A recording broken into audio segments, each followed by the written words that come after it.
what's up guys, Matt Antonelli here.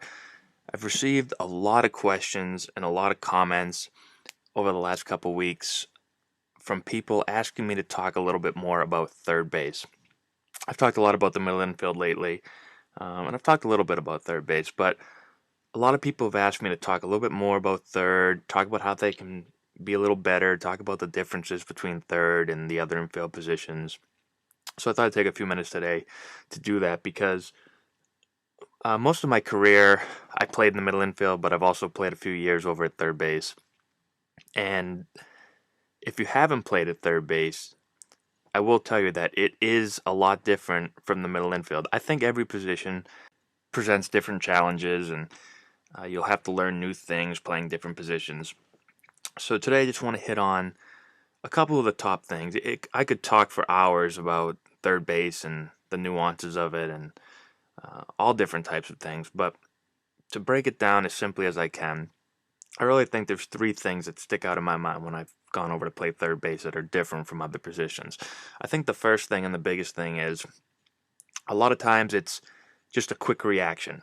It's a quick read, and you have to come in at the ball, or you have to drop step on the ball, or you move left or right. There's not a lot of time to think.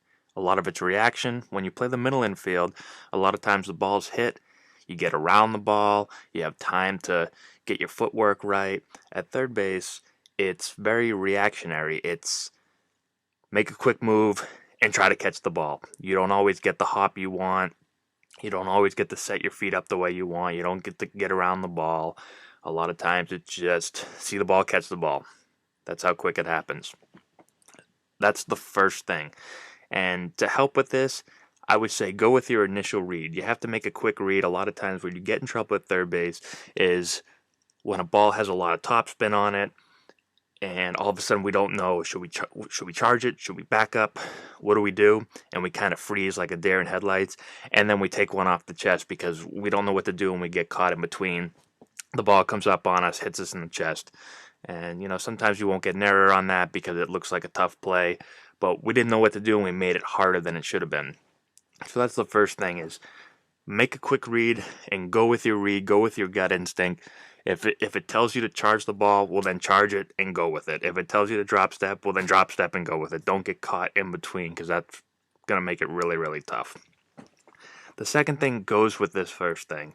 Like I said before, when you play the middle infield, you can set everything up. A lot of plays are two-handed plays. We get around the ball, we field the ball normally, we throw to first base. At third base, we're going to be making a lot more one-handed plays. And this is a big thing. This is something that if I'm working with a third baseman or when I'm working personally at third base, I really work on using one hand because a lot of your plays are going to be one-handed plays. It's going to be a hard hit topspin ball that you got to back drop step on, and you're going to have to make a one-handed play. Or a ball that's chopped and you see it quick and you decide to charge, it's going to be a one-handed play. A lot of plays are one-handed. Those rocket hard hit ground balls to you, it's a one-handed play usually. We don't have time to reach two hands, or we're moving so quickly we don't have as good a range or as good a reach with two hands, so we got to make that one-handed play. And if you're not used to making it, if you don't practice your one-handed plays, it's a lot tougher in the game.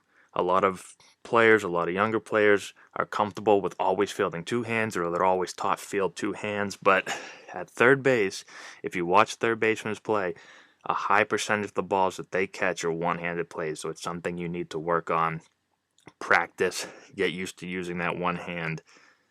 It's going to come in handy at third base and first base, but third base more than any other position on the field. And the third thing is getting used to the slow roller. Now you get slow rollers at second base, at shortstop. Third base is a little different. It's a different angle, and it takes time to get used to, so make sure you work on this play and practice it. But more than that, you're going to get a lot of bunts. You're going to be in on the grass, and a lot of guys are going to either sacrifice bunts or bunt for a hit. You're also going to get a lot of top spin or guys that just miss a ball and they just kind of nick it down the third base line, and you got to come and charge it. So it's something that you really have to work on, because if you just go in there and you're not used to it, it's a much tougher play than you're used to in the middle infield. It's just different.